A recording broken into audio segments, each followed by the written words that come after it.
আসসালামু আলাইকুম রহমতুল্লাহ। আমার কলেজের ভাই বোন সবাই একটু ঝটপট শেয়ার করে দিব এবং আজকের ক্লাসটা সম্পর্কে একটু সামারাইজ বলি। আজকের ক্লাসটা আমাদের খুবই একটা অ্যামেজিং ক্লাস হবে। আজকের ক্লাসটা হচ্ছে আমাদের চতুর্ভুজ অংশের ক্লাস এবং এই চতুর্ভুজ অংশে আমরা চেষ্টা করব যে উইদাউট মুখস্থ ছাড়াই কীভাবে প্রত্যেকটা ম্যাথ করা যায় এবং প্রত্যেকটা ম্যাথ অনেক নিখুঁতভাবে মাথার মধ্যে রাখা যায়। এবং আমরা শুরুতেই বেসিক আলোচনা করব, দেন হচ্ছে এমসিকিউ ঝটপট কীভাবে অনেক দ্রুত 2-4-5 সেকেন্ডের মধ্যে ক্যাপচার করা যায় এবং মাথার মধ্যে আনা যায়, এই ব্যাপারগুলো নিয়ে আজকে আমরা ইন ডিটেলস কথা বলবো। সো যারা আমরা ইতিমধ্যে জয়েন করেছি সবাই একটু ঝটপট শেয়ার করে দেবো ইনশাআল্লাহ, কারণ আজকের ক্লাসটা খুব বেশি অ্যামেজিং একটা ক্লাস হবে। আমি নিজেও শেয়ার করে দিচ্ছি, দেখেন আমি নিজেও শেয়ার করে দিচ্ছি। সো যারা জয়েন করেছি তারাও একটু শেয়ার করবো, কারণ আজকের ক্লাসটা আমি সবার জন্য উন্মুক্ত করে দিলাম এই জন্য যে আজকের ক্লাসটা খুব বেশি ইফেক্টিভ এবং খুবই গুরুত্বপূর্ণ একটা ক্লাস। এবং আজকের ক্লাসে আপনার ম্যাথ করতে গিয়ে যে ম্যাথের মধ্যে যে মজা আছে, এই মজাটা আপনি ফিল করতে পারবেন ইনশাআল্লাহ।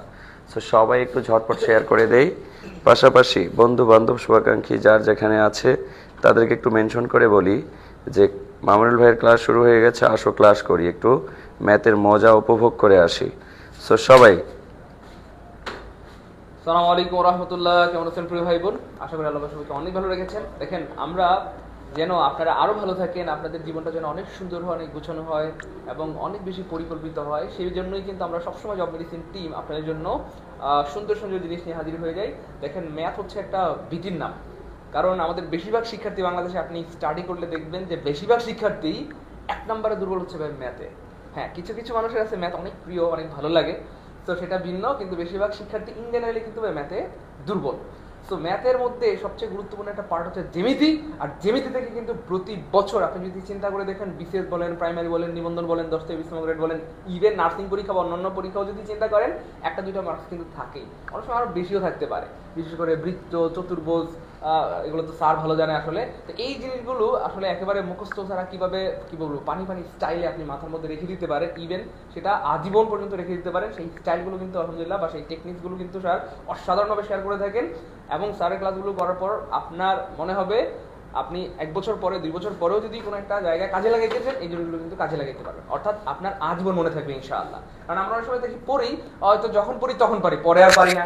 এই জন্য প্রিয় ভাই বোন আমার, স্যার কিন্তু আপনাদের এমনভাবে শিখিয়ে দেন বা শিখাবেন ইনশাআল্লাহ যেন সেটা আপনার আজীবন মনে থাকে, আপনি নিজেও যেন কাজে লাগাইতে পারেন, ইভেন আপনি আপনার ছোট ভাই বন্ধুকে যেন পড়াইতে পারেন, চাইলে আপনি যেন এগুলো দিয়ে কথার কথা টিউশনি করে খাইতে পারেন, অর্থাৎ জীবনে কাজে লাগবে, এটা হচ্ছে ব্যাপার। সেভাবেই কিন্তু আলহামদুলিল্লাহ স্যার কি বলবো ম্যাথ শেখান, ইভেন আমরা জব মেডিসিনের সবাই আমাদের নাসি স্যার কিন্তু এভাবেই বাংলাগুলো শেখান, যেন এগুলো দিয়ে আপনার জীবনে কিছু একটা করতে পারেন, চাকরি বাকরি তো করবেন ইনশাআল্লাহ, পাশাপাশি যদি চান যে আমরা কি বলবো দুর্নীতি করবো না, হালাল রিজিক অন্বেষণ করবো, পাশাপাশি কিছু একটা কইরা খাইতে চাই, সেক্ষেত্রেও করার সুযোগ আছে ইনশাআল্লাহ। সেই জন্য ভাই আমাদের ক্লাসগুলো রেগুলার করবেন, কারণ প্রত্যেকটা ক্লাস থেকে নতুন কিছু শেখার আছে, প্রত্যেকটা ক্লাস থেকে নতুন কিছু জানার আছে। এমন কিছু টেকনিক্স আপনি হয়তো জানবেন আজকে, এই টেকনিক্স গুলো দিয়ে পরীক্ষায় আপনি 1-2 সেকেন্ডে একটা প্রশ্ন উত্তর করে ফেলতে পারবেন ইনশাআল্লাহ। আপনার সময়টা সেভ হবে। আপনি হয়তো অলরেডি ধরেন পারেন, তবু ক্লাস করবেন কেন? কারণ আপনি যেই স্টাইলে পারেন সেই স্টাইলে হয়তো 5 সেকেন্ড লাগে, কিন্তু আমাদের স্যার যেই স্টাইল বলেন সেই স্টাইলে হয়তো আপনার 2 সেকেন্ড লাগবে, তাহলে আপনার 3 সেকেন্ড সময় সেভ হয়ে যাবে। তো এটাই হচ্ছে ব্যাপার প্রিয় ভাই বোন আমার, যে যত জানে সে তত বেশি শেখার আগ্রহ পোষণ করে, কারণ জ্ঞানীদের মধ্যে জ্ঞানের পিপাসা বেশি থাকে। সো কেউ যদি আমরা মনে করি আরে দূর আমি তো পারি, তবুও আমাদের মনে হয় করা উচিত, ঠিক আছে ইনশাআল্লাহ, আরো উত্তর ডেভেলপমেন্ট হবে ইনশাআল্লাহ। তো আমরা দেরি করবো না, যেহেতু আমাদের সাথে অলরেডি প্রায় 400 ভাই বোন যুক্ত হয়ে গিয়েছেন আলহামদুলিল্লাহ, সবাই 2টা করে শেয়ার করে দিলে 800 শেয়ার হয়ে যাবে। তো আমরা সবাই শেয়ার করে দিব এই জন্য, কেন শেয়ার করে দিলে ক্লাসটা আমাদের টাইমলাইনে থাকবে, এন্ড পরবর্তীতে আপনার যদি কখনো মনে হয় যে মৌলুদ স্যার এত সুন্দর করে জ্যামিতিগুলো পড়াইছে, আরেকবার একটু ক্লাসটা দেখি, চাইলে কিন্তু দেখতে পারবেন। আর শেয়ার করা না থাকলে ক্লাসটা হারায় যাবে, চাইলে আর খুঁজে পাবেন। এজন্য সবাই শেয়ার করে রেখে দিব এবং বন্ধু বান্ধবদেরকে মেনশন করে দিব। আমরা এখনই ক্লাস শুরু করে দিব ইনশাআল্লাহ।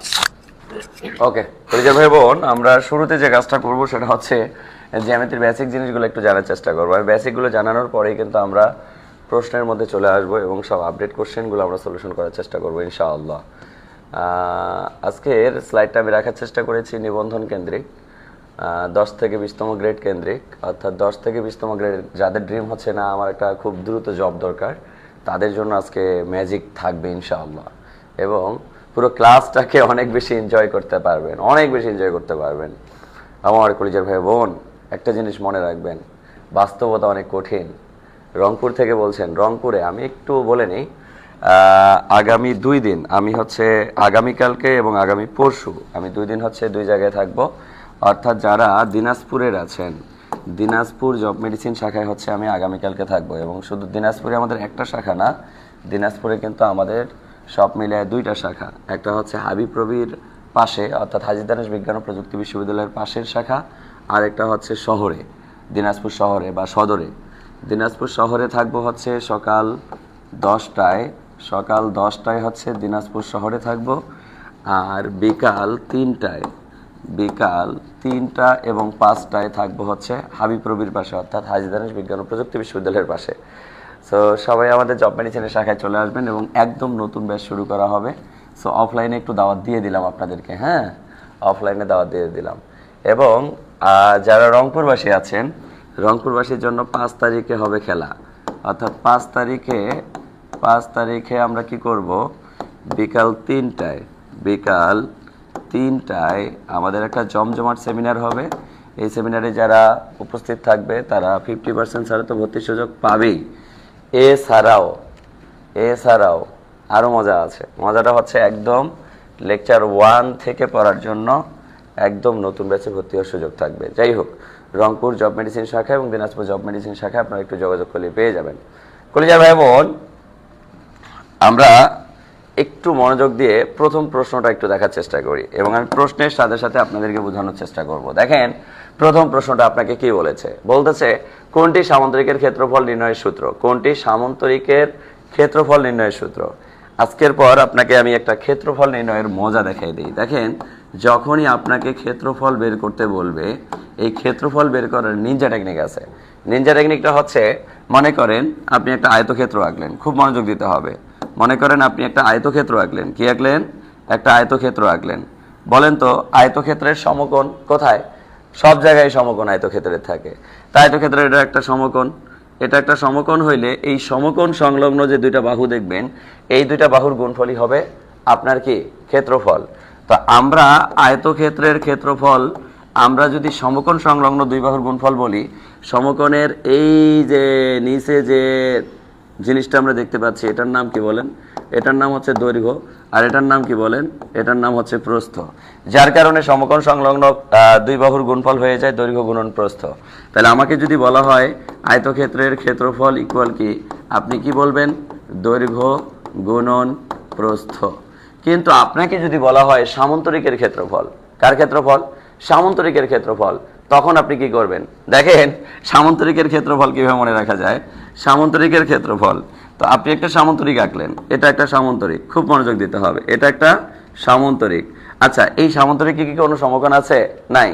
এই সামান্তরিকে কোনো সমকোণ নাই, তার সমকোণে রূপান্তর করেন। আপনি যখন সমকোণে পরিণত করতেছেন তখন আপনাকে একটা কি দেওয়া লাগতেছে বলেন? সমকোণে পরিণত করতে গেলে আপনাকে একটা উচ্চতা দেওয়া লাগতেছে। তাই এটাকে আমরা বলবো উচ্চতা। এটাকে আমরা কি বলবো? উচ্চতা। আর নিচেরটা কি বলেন? নিচেরটাকে আমরা সবসময়, এটা যদি উচ্চতা ধরি, এটা ভূমি, এটা কি ভূমি। তাহলে এখানেও সমকোণ সংলগ্ন 2টা বাহু কি হয়ে গেল বলেন তো? ভূমি গুণন উচ্চতা, ভূমি গুণন উচ্চতা। তা আমাকে বলতেছে সামান্তরিকের ক্ষেত্রফল নির্ণয়ের সূত্র কি? তাহলে সামান্তরিকের ক্ষেত্রফল নির্ণয়ের সূত্র হচ্ছে কি বলেন? ভূমি গুণন উচ্চতা। অর্থাৎ উত্তর হবে ঘ, উত্তর হবে ঘ, উত্তর হবে ঘ, উত্তর হবে ঘ। ক্লিয়ার কলিজার ভাই বোন? ক্লিয়ার? তাইলে আমাকে যদি কোনো কারণে বর্গের ক্ষেত্রফলের কথা বলতো, তাহলে বর্গ মানে হচ্ছে তার 4টা বাহুই সমান। এটা এ হইলে এটাও এ, এটা সমকোণ। এই ক্ষেত্রে ক্ষেত্রফল কি হইতো বলে? এ গুণন এ, ভূমি গুণন বা দৈর্ঘ্য গুণন প্রস্থ বা ভূমি গুণন উচ্চতা, যাই বলি না কেন, ভূমি গুণন লম্ব, যাই বলি না কেন, এ আর এ গুণ করলে কি হইতো? এ স্কয়ার হয়ে যেত।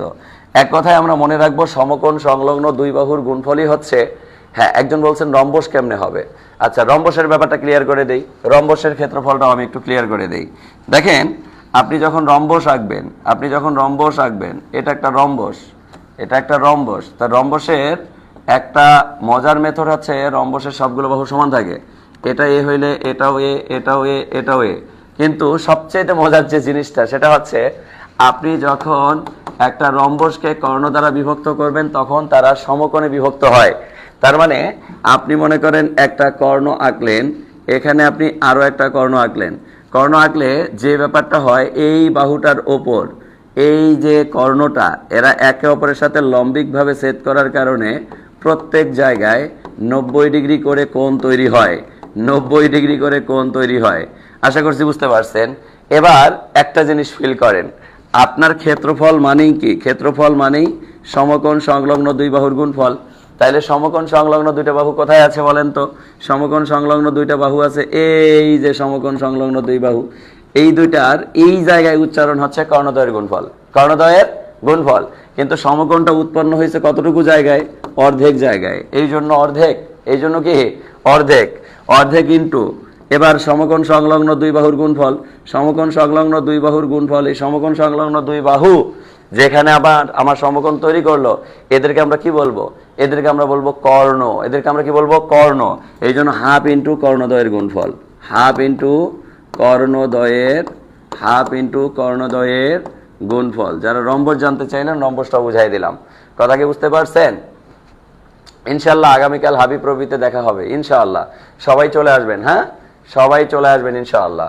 মাশাআল্লাহ, অলরেডি প্রায় আমরা 750-800 মতো স্টুডেন্ট ক্লাস করতেছি। আমি একটু বলি, কলিজার ভাই বোন, সর্বোচ্চ শেয়ার করবেন, সর্বোচ্চ মেনশন করবেন, ইনশাআল্লাহ বই পেয়ে যাবেন। হ্যাঁ বই পেয়ে যাবেন। সোহাগ সাহেব, আজকে তুমি আমার ক্লাসটা শেষ হওয়ার সাথে সাথে যে সর্বোচ্চ শেয়ারকারী এবং সর্বোচ্চ মেনশনকারী থাকবে, আজকে ক্লাসের শেষেই তুমি ঘোষণা দিবা যে অমুক ফার্স্ট হয়েছে, অমুক সেকেন্ড হয়েছে।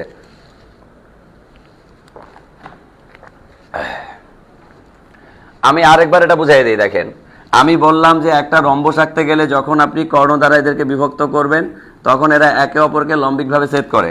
তা লম্বিকভাবে ছেদ করলে সব পাশে 90 ডিগ্রি কোণ তৈরি হয়। তো মনে করেন এখানে 90 ডিগ্রি কোণ তৈরি হইলো, কিন্তু 90 ডিগ্রি কোণ তৈরি হইলে এই 90 ডিগ্রি কোণের পাশে যে দুইটা বাহু আছে এই বাহু দুইটার গুণফল। কিন্তু এই দুইটা বাহুকে রম্বসের সাপেক্ষে কি বলা হয়? কর্ণ বলা হয়, কর্ণদ্বয়ের গুণফল, কর্ণদ্বয়ের গুণফল। অর্থাৎ এই দুইটারই গুণফল আমি নিছি, কিন্তু এই দুইটার উচ্চারণের ক্ষেত্রে কর্ণদ্বয়ের গুণফল। কিন্তু সমকোণটা উৎপন্ন হয়েছে কর্ণের অর্ধেক জায়গায়, কর্ণের অর্ধেক জায়গায়। এই জন্য হাফটা সামনে চলে আসছে, এই জন্য হাফটা সামনে চলে আসছে। ক্লিয়ার? ক্লিয়ার ভাই? ওয়াজ বা হচ্ছে গোলা একটু মানে কি বলবো, জোরে সোরে কথা বলার মতো আওয়াজ একটু কম, সো বুঝতেই পারছেন। আমার কলিজার ভাই বোন, পরের কোশ্চেনটার উত্তর কি হবে? একটু ঝটপট উত্তর দিতে হবে। দেখেন কি বলছে, একটি চতুর্ভুজের 4টি বাহুর বিপরীত দুটি সমান্তরাল কিন্তু অসমান, একে কি বলে? একে কি বলে? ও আমার কলিজার ভাই, ও আমার কলিজার বোন, আপনাকে প্রশ্ন করবে একটি চতুর্ভুজের 4টি বাহুর বিপরীত দুটি সমান্তরাল কিন্তু অসমান। অর্থাৎ একটা জিনিস মনে রাখবেন, যখন আপনি দেখবেন আপনাকে বলতেছে এক জোড়া বাহু সমান্তরাল, আপনি এক জোড়া বাহু সমান্তরাল দিবেন কিন্তু অসমান নেবেন, কারণ আপনাকে বলেই দিচ্ছে 4টি বাহুর বিপরীত দুটি সমান্তরাল। যে দুটি সমান্তরাল সে দুটি আবার অসমান। তাইলে আমি একটা ছোট নিলাম, একটা বড় নিলাম, একটা ছোট এবং একটা বড়র মাধ্যমে আমি যে চতুর্ভুজ অঙ্কন করলাম, এই চতুর্ভুজে আমি দেখতে পাচ্ছি কোনো বাহুই সমান নয়, কিন্তু এক জোড়া বাহুর সমান্তরাল। আর এক জোড়া বাহুর সমান্তরাল হইলে তখন তাকে আমরা বলি ট্রাপিজিয়াম। তখন তাকে আমরা কি বলি? ট্রাপিজিয়াম। কি বলি? ট্রাপিজিয়াম। ক্লিয়ার? তাহলে উত্তর হবে ট্রাপিজিয়াম, উত্তর হবে ট্রাপিজিয়াম। ক্লিয়ার? ক্লিয়ার? হ্যাঁ 35 হবে ইনশাল্লাহ। যারা 35-এর পক্ষে আছেন তাদের জন্য শুভকামনা। ইনশাল্লাহ 7 তারিখে সবাই যোগদান করবেন। 7 তারিখে ইনশাল্লাহ 35-এর আন্দোলন সফল হবে, প্যারা নেওয়ার কোনো দরকার নাই। দেখেন কি বলছে, সামন্তরিকের কর্ণদ্বয় পরস্পর সমান হলে সামন্তরিকটি কি হবে? ও আমার কলিজার ভাই, ও আমার কলিজার বোন, আপনি যদি কোনো কারণে এই সামন্তরিকের কর্ণ সমান করতে চান তাহলে আপনাকে কি করতে হবে? দেখেন এখানে কর্ণ আঁকলে একটা বড় হয় আরেকটা ছোট হয়, একটা বড় হয় একটা ছোট হয়। এই একটা বড় এবং একটা ছোট হইলে তখন সেটাকে আমরা বলি সামন্তরিক। কিন্তু আমাকে প্রশ্ন করতেছে যে এই সামন্তরিকের কর্ণগুলো যদি আমি, এই সামন্তরিকের কর্ণগুলো যদি আমি সমান করতে চাই তাহলে আমাকে কি করতে হবে? তাহলে আমাকে যে কাজটা করতে হবে, এখানে একটা লম্ব অঙ্কন করতে হবে, এখানে একটা লম্ব অঙ্কন করতে হবে। এখানে লম্ব অঙ্কন করতে গিয়ে আমি ঠিক যতটুকু ভেতরে ঢুকেছি, এখানে ঠিক লম্ব অঙ্কন করতে গিয়ে আমি ঠিক ততটুকুই বাইরে বের হয়েছি। এতে করে কিন্তু ক্ষেত্রফলের কোনো পরিবর্তন হয় নাই। এখন যদি আমি এই এতটুকু স্ট্রাকচারকে চিন্তা করি, এতটুকু স্ট্রাকচারকে চিন্তা করলে এবার কিন্তু আমার কর্ণ সমান হয়ে গেছে। তাহলে এই স্ট্রাকচারটা কার রূপ ধারণ করেছে? আয়তক্ষেত্রের রূপ ধারণ করেছে। কার রূপ ধারণ করেছে? আয়তক্ষেত্রের রূপ ধারণ করেছে। কার রূপ ধারণ করেছে? আয়তক্ষেত্রের রূপ ধারণ করেছে। তাইলে একটা সামান্তরিকের যখন আমি কর্ণ সমান করতে চাবো, তখন সেটা এরকম রূপ ধারণ করবে, বাঁকাটা সোজা হয়ে যাবে, এতে করে আমার কর্ণগুলো সমান হবে। এবার আমাকে প্রশ্ন চেঞ্জ করে বলতে পারে, সামান্তরিকের কোণগুলো সমকোণ হলে সামান্তরিকটি কি? আমাকে বলবে সামান্তরিকের কর্ণ কথা না বলে আমাকে বলবে কোণগুলো সমকোণ। কোণগুলো সমকোণ হলে, কোণগুলো সমকোণ হলে, ও আমার কলিজার ভাই, ও আমার কলিজার বোন, যদি আমাকে কোণগুলো সমকোণের কথাও বলে তার প্রবাহিত হবে। কারণ একটা সামান্তরিকের কোন কোণ সমকোণ হয় না, কিন্তু যখন আমি তার বাহুগুলোকে সোজা করে দিব তখনই আমি প্রত্যেকটা জায়গায় সমকোণ পাবো, প্রত্যেকটা জায়গায় সমকোণ পাবো। ক্লিয়ার? Concept clear? আমার কলিজার ভাই বোন, যারা আমরা এখন ক্লাসটা করতেছি সবাই অবশ্যই ক্লাসে রিঅ্যাকশন ইউজ করব এবং ক্লাসটাকে, পুরো ক্লাসটাকে এনজয় করার চেষ্টা করব। আমার কলিজার ভাই বোন কি বলেছে আমাকে? আমাকে বলা হচ্ছে যে চতুর্ভুজের বাহুগুলো পরস্পর সমান ও সমান্তরাল, কিন্তু কোণগুলো সমকোণ নয়, তাকে কি কোণ বলে? আমাকে বলল চতুর্ভুজের বাহুগুলো পরস্পর সমান ও সমান্তরাল, কিন্তু কোন কোণ সমকোণ নয়। ভাইয়া, আমার বাহুগুলো, বাহুগুলো মানে চারটা বাহুর কথা উচ্চারণ করেছে, পরস্পর সমান, পরস্পর সমান এবং সমান্তরাল। আমি যদি একটা এরকম করে সবগুলো বাহু সমান করে দিয়ে কোন কোণ সমকোণ না এরকম একটা স্ট্রাকচার আঁকি, এরকম একটা স্ট্রাকচার আঁকি, তখন সেটা কার রূপ ধারণ করবে? সেটা একটা রম্বসের রূপ ধারণ করবে। কারণ রম্বসের এই বাহু সমান্তরাল, এই বাহু সমান্তরাল, কিন্তু কোন কোণ সমকোণ নয়, কিন্তু কোন কোণ সমকোণ নয়। কারণ এই কোণটাও সমকোণ না, এটাও সমকোণ না, এটাও সমকোণ না, এটাও সমকোণ না, কিন্তু এর বাহুগুলো সমান, এর বাহুগুলো সমান, এর বিপরীত বাহুগুলো সমান্তরাল, একে অপরের সাপেক্ষে সমান্তরাল। তাহলে আমরা হর হামেশাই এটার উত্তর বলবো কি ভাইয়া? রম্বস। এটার উত্তর কি বলবো? রম্বস বলবো। আমার কলিজার ভাই, আমার কলিজার বোন, বুঝতে পেরেছেন কিনা? একটু একটু আচ্ছা, একজন এটিওর পরীক্ষার্থী।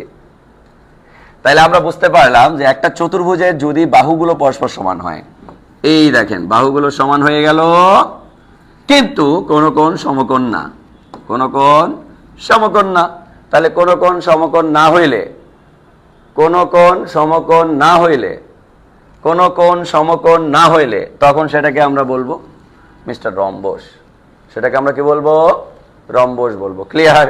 ওকে, আমরা একটু সামনে আগাই। দেখেন কি বলছে, কোন সামান্তরিকের একটি কোণ সমকোণ। আবার কি বলছে দেখেন, একটি সামান্তরিকের কোণ কি সমকোণ যদি হয় তাহলে সেটাকে আপনি কি বলবেন বলেন? সবাই একটু বন্ধু বান্ধব শুভাকাঙ্ক্ষীদের মেনশন করব, পাশাপাশি অবশ্যই মেনশন করব এবং ক্লাসে রিঅ্যাকশন ইউজ করব। মনে করেন আমাকে দেখতে খারাপ লাগতেছে, আপনি রিঅ্যাকশন ইউজ করেন, কোনো সমস্যা নেই। একটু মনোযোগ দেন। একটা সামান্তরিকের একটি কোণ সমকোণ। ভাইয়া, একটা সামান্তরিকের একটা কোণ যখন আপনি সমকোণে পরিণত করবেন তখন এই সামান্তরিকটা কিসে পরিণত হয়ে যাবে বলেন? আয়তক্ষেত্রে পরিণত হয়ে যাবে। তার মানে উত্তর হবে কি? আয়তক্ষেত্র। উত্তর হবে কি? আয়তক্ষেত্র। তাইলে আমার একই আইটেমের প্রশ্ন দেখেন, আপনাকে বলবে কোন সামান্তরিকের কর্ণদ্বয় সমান হলে তা একটি কি? তাও আয়তক্ষেত্র। আপনাকে বলতেছে কোন একটি সামান্তরিকের একটি কোণ সমকোণ হলে সামান্তরিকটি কি? সামান্তরিকটি একটি আয়তক্ষেত্র। কথা বুঝতে পারছেন?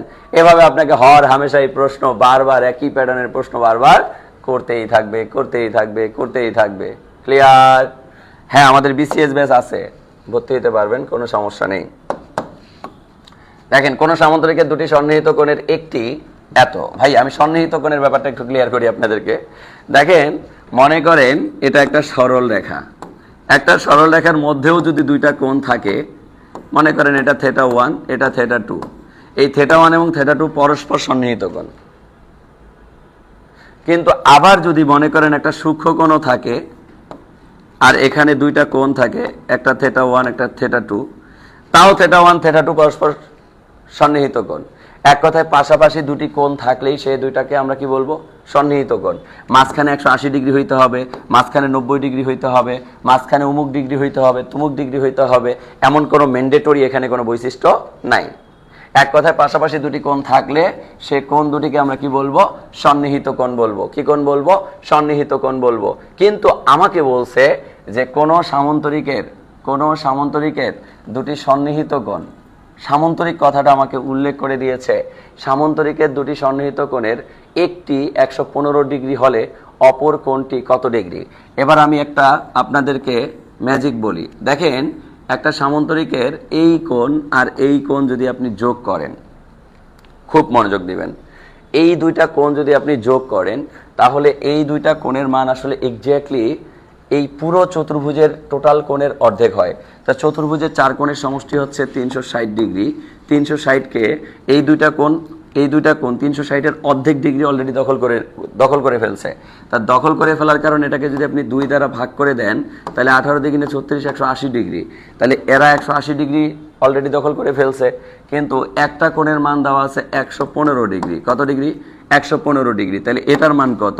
এটার মান হবে 180 degree minus 180 degree minus 115 degree. তাহলে 115 মাইনাস করলে কত আসবে ভাইয়া? বলেন বলেন বলেন বলেন, কত ডিগ্রি আসবে? 65 ডিগ্রি আসবে। গুড, উত্তর হবে 65 ডিগ্রি। উত্তর হবে 65 ডিগ্রি। উত্তর হবে 65 ডিগ্রি। উত্তর হবে 65 ডিগ্রি। একটি আয়তাকার ঘরের দৈর্ঘ্য প্রস্থ অপেক্ষা 4 মিটার বেশি, ঘরটির পরিসীমা এত হলে ঘরটির দৈর্ঘ্য কত? এই কোশ্চেনটা বোঝানোর আগে আপনাদেরকে আজকে আমি আগে পরিসীমা জিনিসটা ক্লিয়ার করে দেই।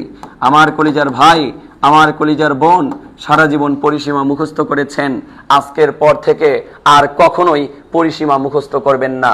পরিসীমা কিভাবে উইথআউট সূত্র মুখস্থ ছাড়াই মনে রাখতে হয় এটা এখন আমরা শেখার চেষ্টা করব।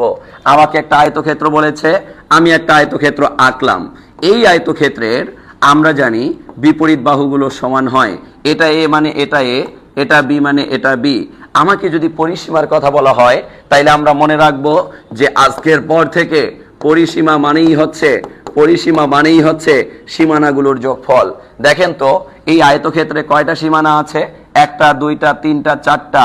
এই 4টা সীমানার মধ্যে 2টা করে সীমানা সেম এবং সমান। তাহলে 2টা সীমানা যদি এ এ হয় তাহলে এ প্লাস এ, 2টা সীমানা যদি বি বেবি হয় তাহলে বেবি বি প্লাস বি। এক কথায় আমি এ প্লাস বি প্লাস বি যদি যোগ করে দেই আমার পরিসীমা বের হয়ে যাবে। নট আয়তক্ষেত্র আমাকে যদি বর্গের পরিসীমা বের করতে বলে, আমরা জানি বর্গের সবগুলো বাহু সমান, এই জন্য এর পরিসীমা হবে A plus A plus A plus এ, যেটা আমরা সারা জীবন মুখস্থ করছি 4-এ।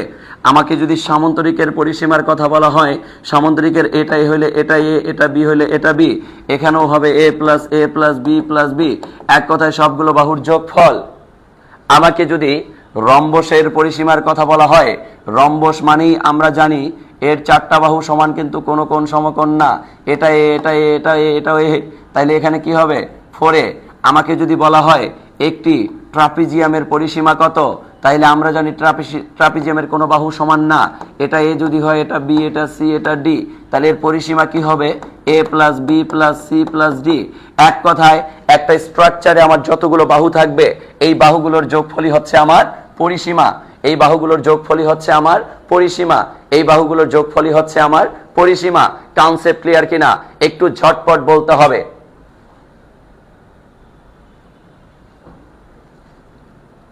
ক্লিয়ার ক্লিয়ার ক্লিয়ার কলিজার ভাই বোন, একটু মনোযোগ দিতে হবে। আমি আপনাকে বললাম যে পরিসীমা মানে সকল বাহুর যোগফল, তাহলে একটা স্ট্রাকচারে যতগুলো বাহু থাকবে সবগুলো বাহুর যোগফল। ও আমার কলিজার ভাই, ও আমার কলিজার বোন, আমাকে প্রশ্নে করা হচ্ছে একটি আয়তাকার ঘরের দৈর্ঘ্য প্রস্থ অপেক্ষা 4 মিটার বেশি, প্রস্থ অপেক্ষা 4 মিটার বেশি। তাহলে প্রস্থ অপেক্ষা 4 মিটার যেহেতু বেশি, তাইলে আমরা কি বলতে পারি যে ধরি প্রস্থ এক্স, ধরি প্রস্থ এক্স। তাহলে প্রস্থ যেহেতু এক্স ধরছি তাহলে এটাও এক্স এটাও এক্স। এরপরে আমাকে বলা হচ্ছে দৈর্ঘ্য আবার প্রস্থ অপেক্ষা 4 মিটার বেশি, তাইলে আমরা কি বলতে পারি? দৈর্ঘ্য ইকুয়াল এক্স প্লাস 4। তাইলে এটা যদি দৈর্ঘ্য ধরি এটা এক্স প্লাস 4, এটা দৈর্ঘ্য ধরলে এটাও এক্স প্লাস 4। এবার আমরা কি বলতে পারি? সবগুলো সীমানার যোগফল তার পরিসীমার সমান। তাইলে আমরা কি বলতে পারি যে এক্স প্লাস এক্স, কারণ দৈর্ঘ্য প্রস্থ 2টা এক্স প্লাস এক্স আর দৈর্ঘ্য 2টা হচ্ছে এক্স প্লাস 4। তাহলে x plus 4 plus x plus 4 equal আমরা কি বলতে পারি? 32 বলতে পারি। 32 দিয়ে দিলাম। আমি এক্স এক্স এক্স এক্স যোগ করলে কত হয়? 4x। 32 থেকে আমি কি করব? 4 4 8 মাইনাস করে দিব, মাইনাস করে দিলাম। 4x ইকুয়াল আমি কত পাইলাম? 24 পাইলাম। x ইকুয়াল কত পাইলাম? 24 কে 4 দ্বারা ভাগ করলে 4 6 24, অর্থাৎ আমি 6 পাইলাম। এই 6টা কার মান? প্রস্থের মান। তাইলে দৈর্ঘ্যের মান কত হবে? 6 যোগ 4 ইকুয়াল 10 মিটার, ইকুয়াল 10 মিটার। বলেন আমাকে কি মুখস্থ করা লাগলো? আমি কি মুখস্থ জিনিস ব্যবহার করলাম? না, আমি মুখস্থ জিনিস ব্যবহার করি নাই। পরিসীমা মানে সব বাহুর যোগফল, আর ক্ষেত্রফল মানে সমকোণ সংলগ্ন দুই বাহুর গুণফল। ক্ষেত্রফল আর পরিসীমার মধ্যে পার্থক্য এটাই। আমাকে সমকোণ বললে, ক্ষেত্রফল বললে এই বাহুটা আর এই বাহুটার গুণফল, কিন্তু আমাকে পরিসীমা বললে সবগুলো বাহুর যোগফল। এই দেখেন, সবগুলো বাহুর যোগফল ইকুয়াল পরিসীমা। পরিসীমার মান দেওয়া আছে 32, পরিসীমার মান দেওয়া আছে 32। Clear? Concept clear? Concept clear কলিজার ভাই বোন? আপনাকে বুঝে বুঝে প্রশ্নের উত্তর দিতে হবে। আবারও বলতেছি, আজকে আমরা ক্লাসের পরে পরেই সর্বোচ্চ শেয়ারকারী এবং সর্বোচ্চ মেনশনকারীকে কিন্তু বই দিব।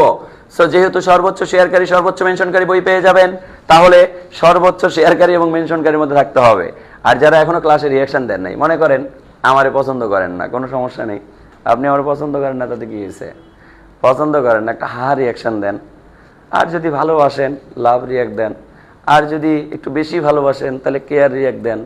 আর যদি একটু হালকা ভালোবাসেন, তাইলে হচ্ছে আপনি করেন, আমাকে কি বলবো, ওই যে দেন, লাইক রিয়াক্ট দেন। তাও একটু রিয়াকশন ইউজ করেন। হ্যাঁ, একটু রিয়াকশন ইউজ করেন।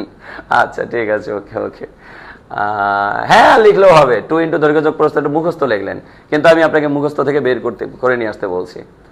আমি আপনাকে মুখস্থ থেকে বের হয়ে আসতে বলছি।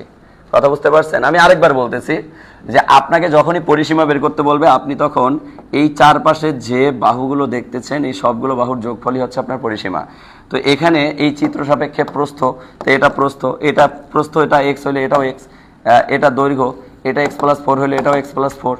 এই সবগুলোর যোগফল ইকুয়াল 32। এখান থেকে আপনি এক্স এর মান বের করলেন, কিন্তু এক্সটা ধরছেন আপনি প্রস্থ, তাহলে দৈর্ঘ্যটা কত? 4 মিটার বেশি, তাহলে 6 এর সাথে 4 যোগ করলে 10। পরের কোশ্চেনটা দেখেন কি বলছে। একই আইটেমের প্রশ্ন, খুবই অ্যামেজিং একটা প্রশ্ন।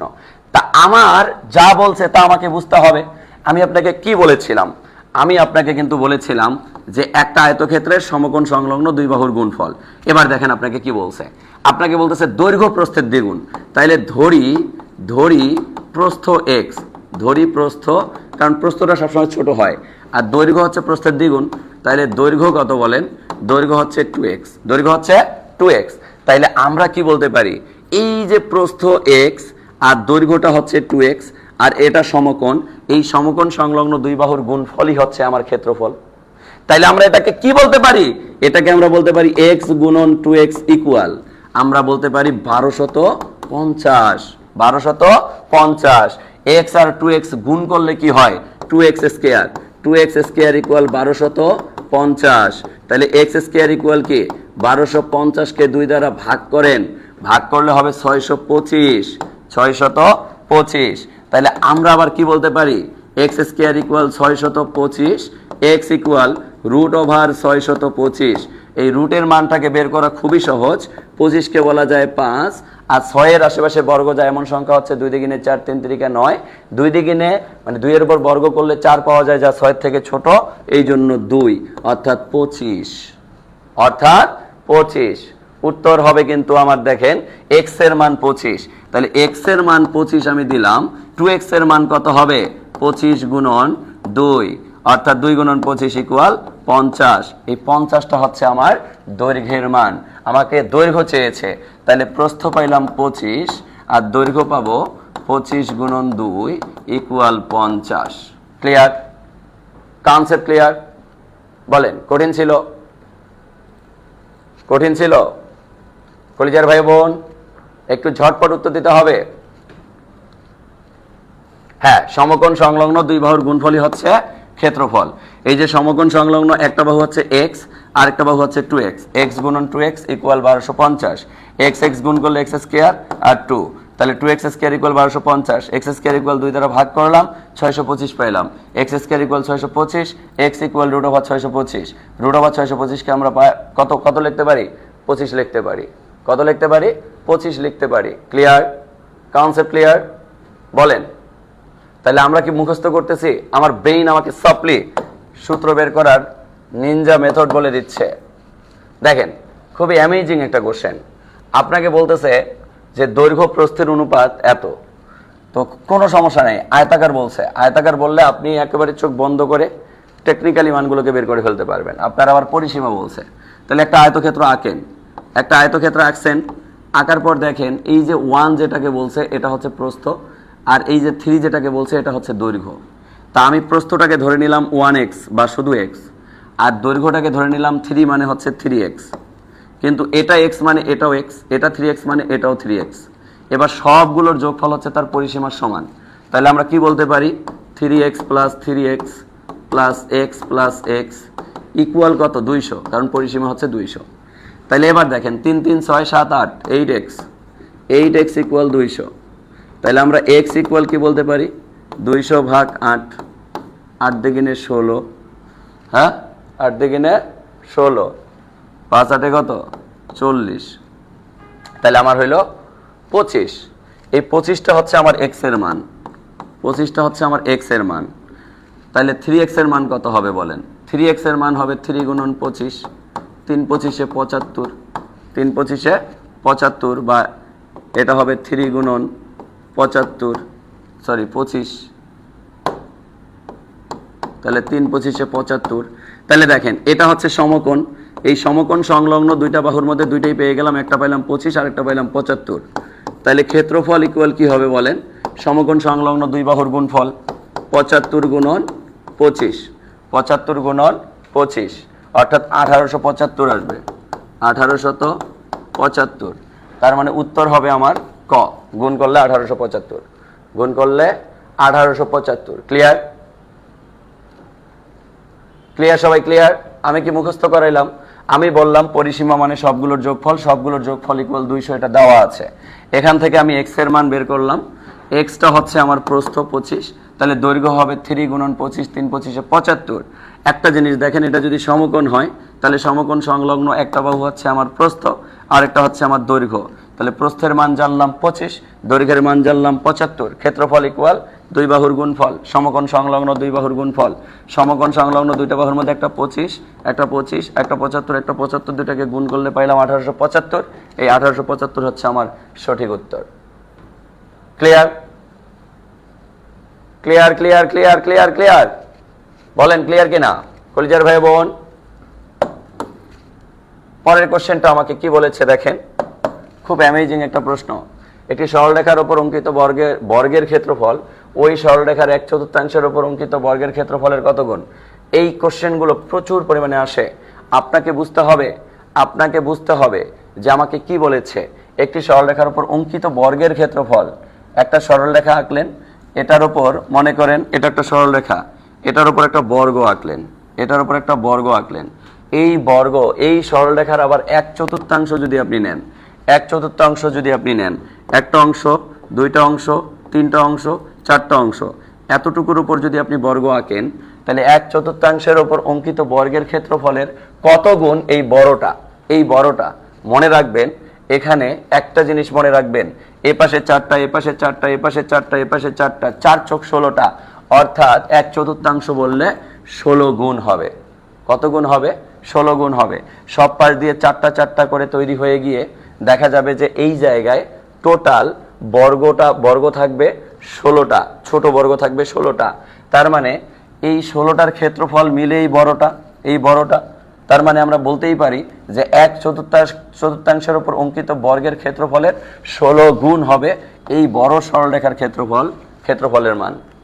কথা বুঝতে পারছেন? 1/4 উপর বর্গ, এতটুকুর উপর বর্গের মান এই পুরো ক্ষেত্রফলের 16 ভাগের 1 ভাগ। তার মানে ওটার সাপেক্ষে এটা 16 গুণ। যদি আমাকে বলতো 1/3, কি বলতো? 1/3, 1/4 বললে এই 4, 4-এর উপর বর্গ ইকুয়াল 16, 1/3 বললে 3, 3-এর উপর বর্গ ইকুয়াল 9, 1/5 বললে 5, 5-এর উপর বর্গ করলে 25। এক কথায় যত অংশের কথা বলবে ওই জায়গায় আপনি হরে যে সংখ্যাটা পাবেন তার উপর বর্গ দিয়ে যে মানটা পাবেন তত গুণ। ক্লিয়ার? তত গুণ। তাহলে উত্তর হবে কি ভাইয়া? উত্তর হবে 16। উত্তর হবে কি? উত্তর হবে 16। উত্তর হবে 16। উত্তর হবে 16। ক্লিয়ার? ওকে কলিজার ভাই বোন,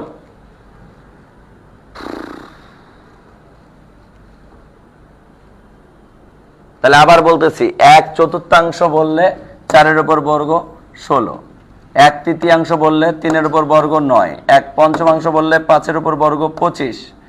এভাবেই আমি উত্তরগুলো বের করে ফেলবো। ক্লিয়ার? এবার একটু মনোযোগ দিয়ে আমরা এবার বোঝার চেষ্টা করি। দেখেন, আমরা তো এতক্ষণ শিখলাম কি?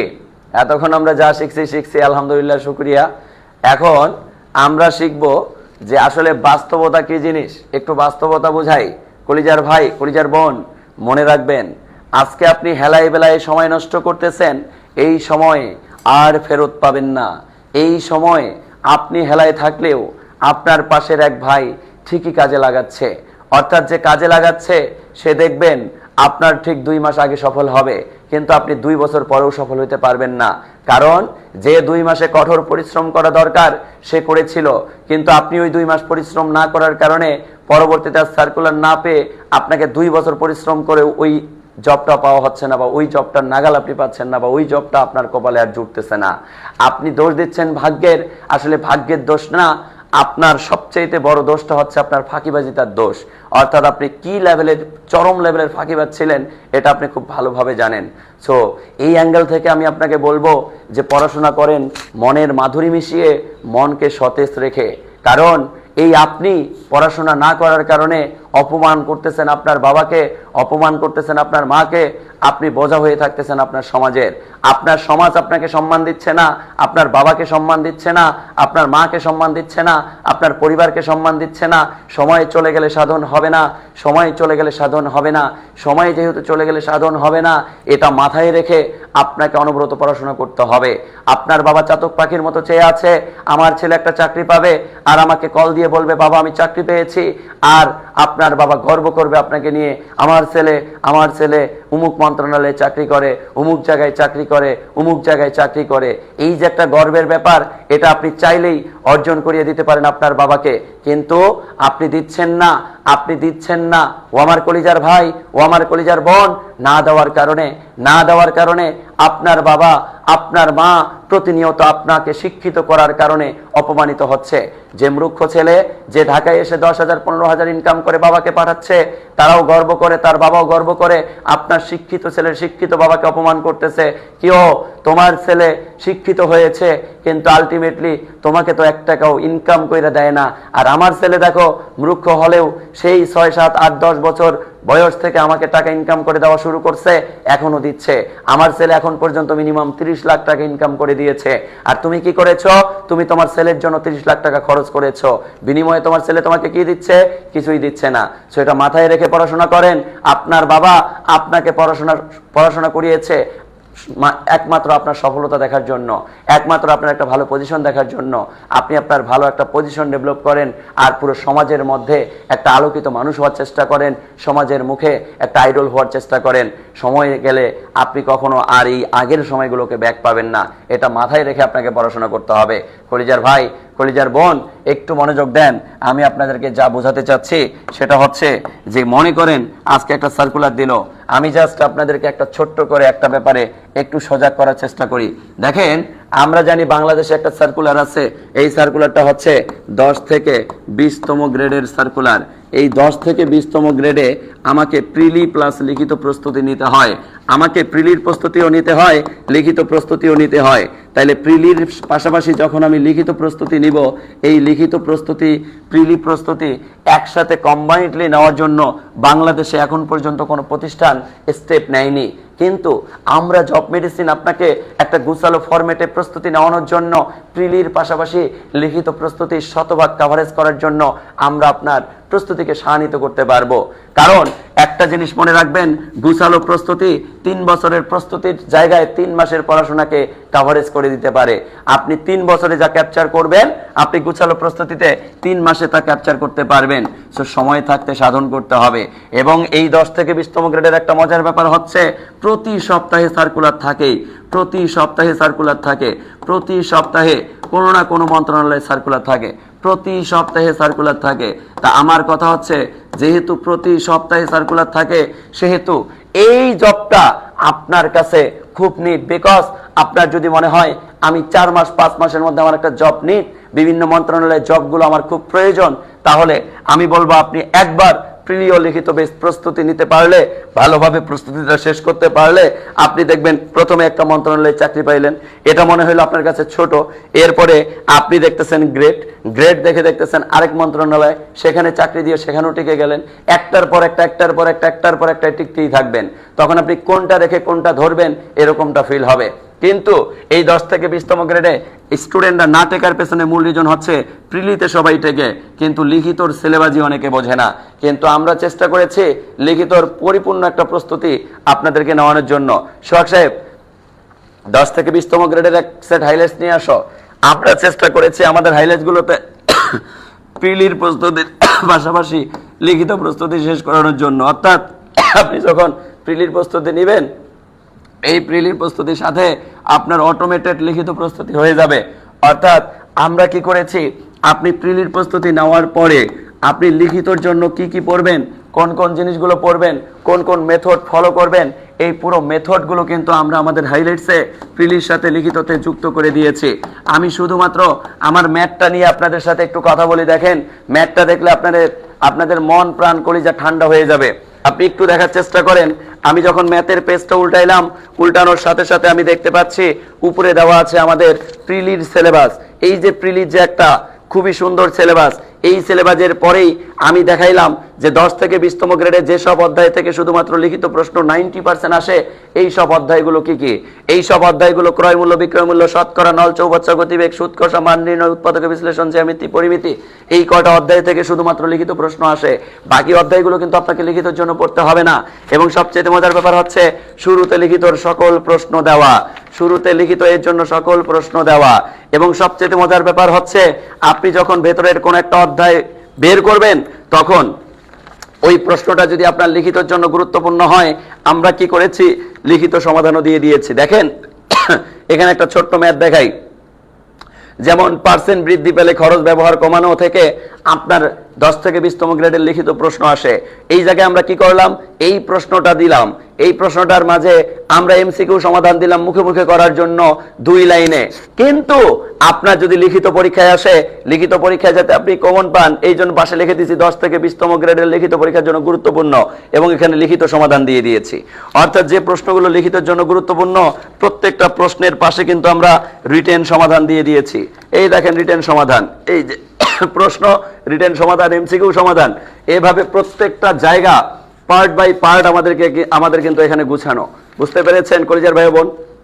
দেখেন এই যে এমসিকিউ সমাধান, রিটেন সমাধান, এমসিকিউ সমাধান, রিটেন সমাধান, এবং এগুলা এই যে 10 থেকে 20তম গ্রেডের জন্য গুরুত্বপূর্ণ। পাশে লিখে দেওয়া আছে এই যে 10 থেকে 20তম গ্রেডের জন্য গুরুত্বপূর্ণ, এই প্রশ্নটা গুরুত্বপূর্ণ না, যার কারণে এটা কিন্তু আমরা 10 থেকে 20তম গ্রেডের জন্য গুরুত্বপূর্ণ দেই নেই। এই দেখেন, এটা এই ম্যাথটা লিখিত সমাধানে কতটুকু জায়গা আমরা দিয়েছি, এমসিকিউ সমাধানে 3 লাইনে শেষ। কিন্তু আপনাকে প্রপার নিয়ম জানার জন্য লিখিত সমাধানে আমরা কিন্তু প্রপার জায়গাটাকে সুন্দরভাবে ক্যাপচার করে, বা আপনার মাথায় বোঝানোর জন্য, বা আপনাকে সুন্দরভাবে জিনিসটাকে অ্যানালাইজ করার জন্য কিন্তু আমরা এখানে দিয়ে দিয়েছি। কলিজার ভাই, কলিজার বোন, আপনি যদি এরকম একটা গোছালো ফরম্যাটে প্রস্তুতি নিতে পারেন একবার প্রিলি এবং লিখিত, তাহলে আপনি বিভিন্ন মন্ত্রণালয়ের যে চাকরিগুলো, এগুলো খুব সহজে পাবেন। আপনি আপনার বাবাকে আজকে প্রতিজ্ঞা করেন, বাবা আমি 3 মাসের মধ্যে, 4 মাসের মধ্যে, 5 মাসের মধ্যে একটা জব নিশ্চিত করবো ইনশাআল্লাহ। তুমি শুধু আমাকে দোয়া করবা। তোমাকে এখন থেকে যারা অপমান করবে, যারা পুলিশ স্বীকার করবে, তাদেরকে বলবা 5 মাস পরে তোর এই কথার জবাব আমি দিব, তোর এই কথার আমি জবাব দেব। এভাবে বাবাকে আশ্বাস দেন, দেখবেন 5 মাসে আপনি বিভিন্ন মন্ত্রণালয়ের চাকরিগুলোর পরীক্ষা দিতে দিতে আপনার চাকরি হয়ে যাবে। কারণ আমরা আপনাকে গুছালো ফরম্যাটের সবগুলো বই প্রোভাইড করব, সবগুলো বই প্রোভাইড করবো কলিজার ভাই, কলিজার বোন। এই বইগুলো আমরা বাজারে বিক্রি করি না, শুধুমাত্র আমাদের পেইড ব্যাচে যারা থাকেন তারাই এই বইগুলো পেয়ে যান। আমাদের পেইড ব্যাচের স্টুডেন্টের বাইরে আমরা কাউকে বইগুলো দেই না। কলেজের ভাই বোন যারা ভর্তি হতে চাচ্ছেন, এই উপরোক্ত 2টা নাম্বারে আপনারা যোগাযোগ করেন। যোগাযোগ করলে আমাদের সাথে যোগাযোগ করতে পারবেন এবং আপনি আমাদের এই কোর্সগুলো এনরোল করতে পারবেন। এবার আসি, এটার কোর্স ফি কত? আজকের জন্য এই 10 থেকে 20তম গ্রেডে একটা অফার দিয়ে দিলাম। যান আজকে যারা সারাদিনে ভর্তি হবেন এই 10 থেকে 20তম গ্রেডের কোর্স ফি হচ্ছে আমাদের 3200 টাকা। আমরা 50% ছাড়ের থেকেও কমে 1550 টাকায় আপনাদেরকে ভর্তির সুযোগ করে দিয়েছিলাম, কিন্তু 1550ও না, আজকে যারা ভর্তি হবেন তারা 1500 টাকায় ভর্তি হইতে পারবেন। এটা মামিনুল স্যারের কমিটমেন্ট। সো 1500 টাকার মধ্যে আপনি 1000 টাকা সমমূল্যের 1000 টাকা সমমূল্যের কি পাবেন? বই পাবেন। অর্থাৎ এখানে কুরিয়ার চার্জটাও আমরা দিব, তার মানে 1050 টাকা খরচ আছে আমাদের। এই 1050 টাকার আপনি কি পাবেন? বই প্লাস কুরিয়ার, এই দুইটা কিন্তু আপনি ফ্রি পেয়ে যাবেন। তার মানে আমাদের কোর্স ফি গিয়ে দাঁড়াচ্ছে কত টাকা? 1500 টাকা। এই 1500 টাকা, এই 1500 টাকা, এই 1500 টাকার কোর্সে আপনি 1050 টাকার যদি বই পেয়ে যান তাহলে কোর্স ফি গিয়ে দাঁড়াচ্ছে 450 টাকা। এই 450 টাকার কোর্স করে আপনি আপনার একটা জব নিশ্চিত করতে পারতেছেন। চিন্তা করা যায়? কলিজার ভাই, কলিজার বোন,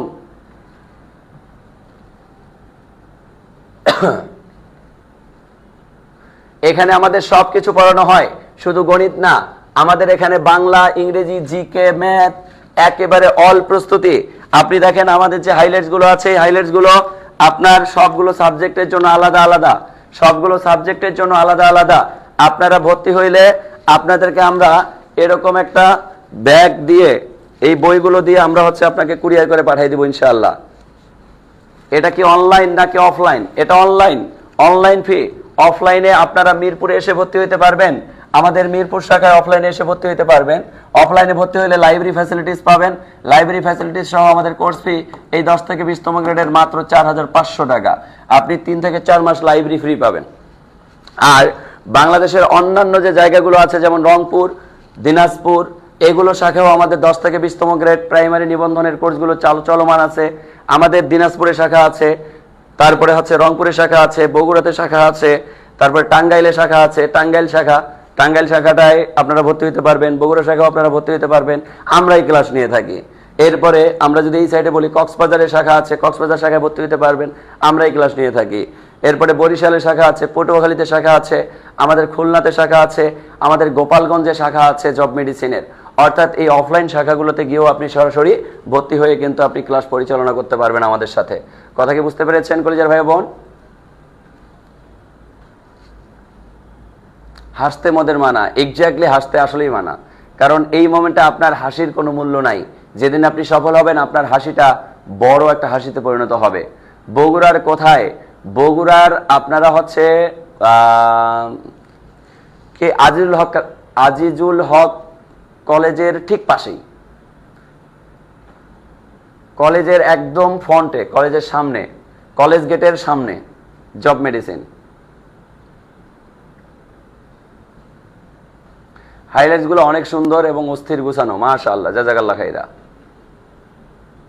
ব্যাগটা মিস করলাম স্যার। আচ্ছা, ব্যাগ পেয়ে যাবেন, সমস্যা নাই স্যার। হাইলাইটস কবে পাবো? মনে করেন আজকে ভর্তি হইলেন, আজকে ভর্তি হইলে আমরা আজকে এন্ট্রি করলাম, আজকে এন্ট্রি করে আপনাকে আমরা কুরিয়ার করে পাঠিয়ে দিলাম। কুরিয়ারে হয়তো বা সর্বোচ্চ 1 থেকে 2 দিন সময় লাগবে, এর থেকে বেশি সময় লাগে না। সুন্দরবন কুরিয়ারে আমরা পাঠিয়ে দিই। সুন্দরবন কুরিয়ারে যাইতে যতটুকু সময় লাগে। বই আপনারা আজকে ভর্তি হইলে আজকেই পেয়ে যাবেন। আমি প্রাইমারি কোর্সে ভর্তি হয়েছি, আজকে যদি ভর্তি হয়ে থাকেন প্রাইমারির কোর্সের বই আপনি 1 থেকে 2 দিনের মধ্যে পেয়ে যাবেন। সুন্দরবন কুরিয়ারে যাইতে যতক্ষণ সময় লাগবে ইনশাআল্লাহ। আচ্ছা, যারা এখনো বই পান নাই, একজন লিখছেন বই পাইনি, আপনারা এই নাম্বারগুলোতে কল করেন। কল করে হচ্ছে আমাদের হটলাইন নাম্বারগুলোতে কল করে আপনারা একটু যোগাযোগ করেন। যোগাযোগ করলে দেখবেন যে আপনাদেরকে কি করবেন, বইগুলো প্রোভাইড করবেন। টেনশন নেওয়ার কোনো কারণ নাই।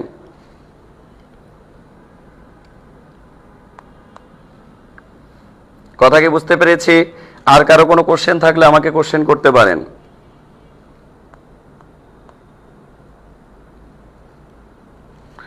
আর যদি কোনো কারণে আপনার এই নাম্বারগুলো আপনারা ব্যস্ত পান তাহলে আমি আরো একটা নাম্বার দিয়ে দিচ্ছি, 01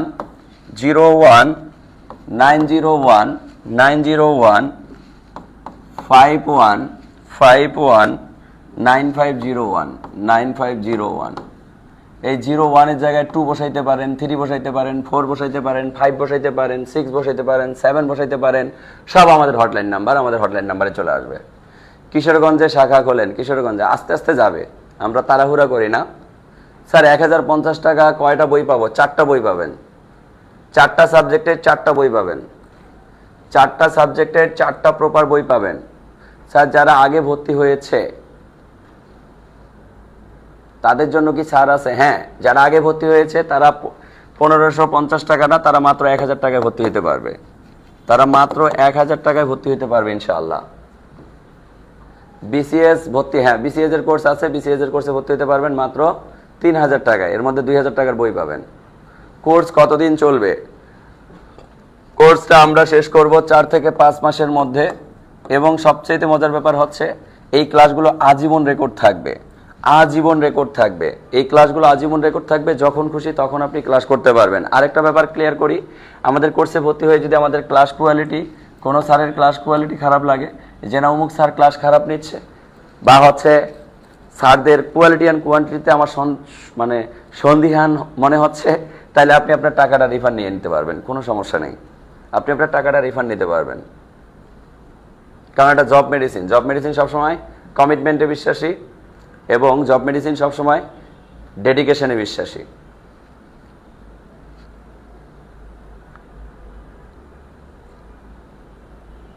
রাজশাহীতে আমাদের এখনো শাখা যায়নি, ইনশাল্লাহ খুব শীঘ্রই রাজশাহীতে শাখা যাবে, ইনশাল্লাহ খুব শীঘ্রই রাজশাহীতে শাখা যাবে।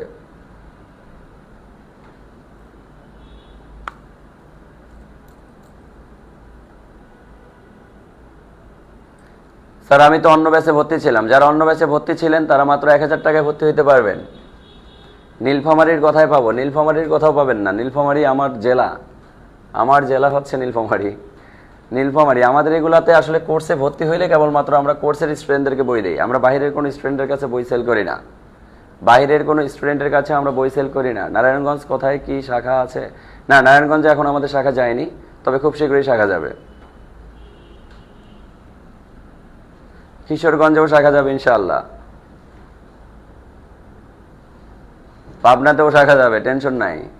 অনলি ম্যাথ অ্যান্ড ইংলিশে ভর্তি হওয়া যাবে? জি না ভাইয়া, ভর্তি হইলে আমাদের ফুল কোর্সে ভর্তি হইতে হবে, একক কোনো কোর্স আমাদের নাই, আমাদের ফুল কম্বাইন্ড কোর্স, এবং প্রত্যেকটা স্যার হচ্ছেন খুব অ্যামেজিং, এবং প্রত্যেকটা স্যার হচ্ছে খুবই নিখুঁত।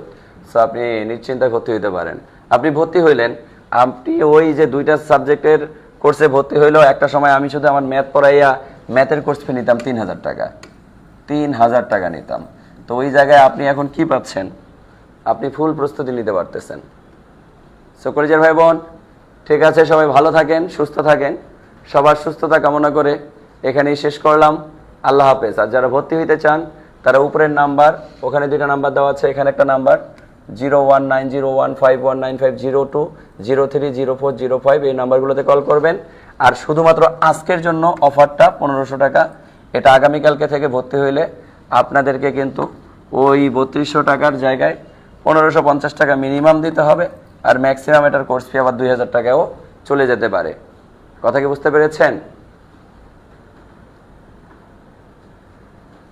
অরিজিনাল গ্রুপ এটা, অরিজিনাল এটা, জব মেডিসিন হচ্ছে অরিজিনাল। আর আমার পার্সোনাল পেজ থেকেও মাঝে মধ্যে লাইভ যায় মামিনুল স্যার, ওটাও আমাদের ওই আমরাই, সব আমরাই, সমস্যা নেই। ঠিক আছে, ওকে, সবাই ভালো থাকবেন, সুস্থ থাকবেন, সবার সুস্থতা কামনা করে শেষ করলাম। আল্লাহ হাফেজ।